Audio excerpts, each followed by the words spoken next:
Let's look at 7-man kickoff coverage. You will note resolution variance according to the source video, but we hope that you'll be able to gain some insights into proper coverage duties and responsibilities. Here's a sample kickoff coverage. The purpose of all of these video clips is to focus on positioning and mechanics, not judgment related to calls. We believe that if you're in a good position to see a play, you have the judgment to make the proper ruling. You'll see also that we have end zone views that can be used to augment some of our observations. The kickoff line is observed by the referee and umpire for offside by the kicking team. Primary coverage players you're responsible for are number 5 and 6 from the outside in.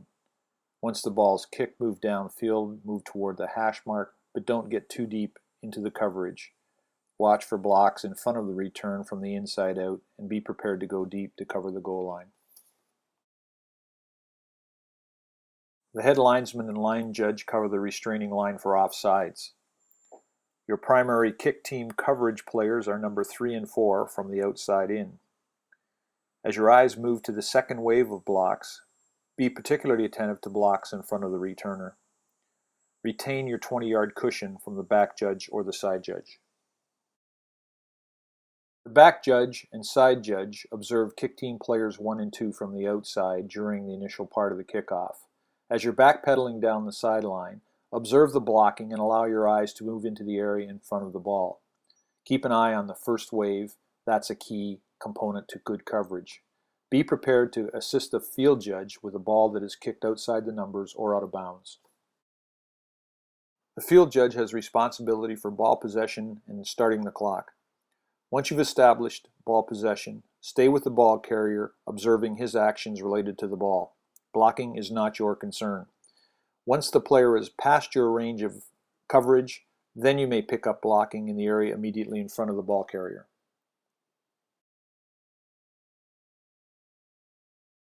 So, Mr. Referee, the ball comes off the tee.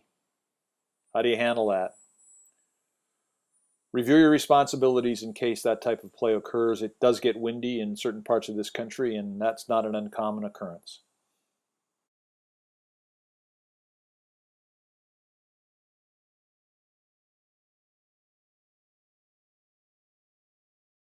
Here we see a kickoff on a windy day. The side judge is deeper than normal. The head linesman has to adjust his coverage accordingly, and the side judge needs to move a little quicker up the line to stay parallel to the ball carrier.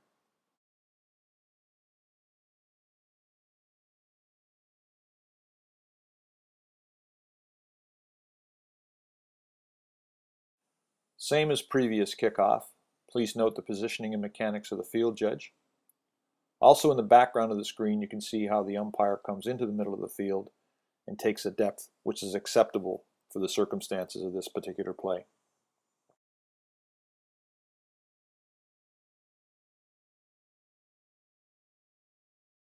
This kickoff is returned for a touchdown.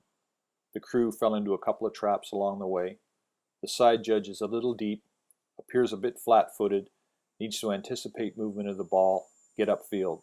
The head linesman's come too far downfield, retain that 20-yard cushion, and we can see that the umpire has progressed much too far downfield and should be closer to the center of the field to bracket the play between he and the head linesman. Good job by the head linesman to keep up with the play.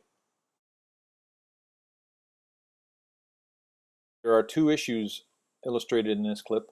One relates to the identification of your primary coverage responsibility if a team comes out of a cluster or an unbalanced line. Secondly, how do we amend our positioning to deal with a medium length kick which is high into the air? The side judge and back judge need to move up a little closer to the area where possession might be gained, with attention being paid to interference in front of the ball carrier to allow for proper blocking techniques by either team. They also may assist the field judge in ruling possession depending on the length of the kick.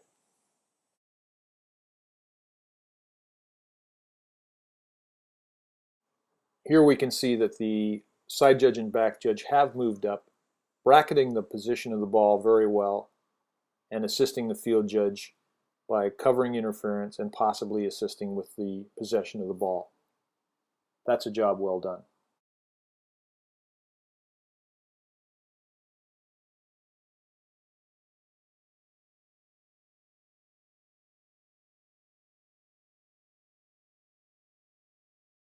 This is a kickoff to begin the second half of a game.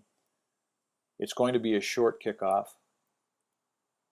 Normally in a short kickoff, the side judge and back judge would be 10 yards away from the head linesman, helping out with interference, while the head linesman and line judge rule on ball possession. Referee and umpire look at interference as well. And on this particular play, however, it's deep enough that the side judge and back judge would likely rule on ball possession, with the field judge, head linesman, line judge looking at blocking, as well as the umpire and referee checking out interference. That's a great play to kind of keep you on your toes. Here we have a kickoff that lands between the hash marks and the sideline. Pay attention to the side judge at the top of the field. As he's backpedaling to keep an eye on his blocking, he realizes that the ball is threatening the sideline. The receiver goes out of bounds. He leaves his blocking, takes a dead ball spot on the sideline. Excellent coverage.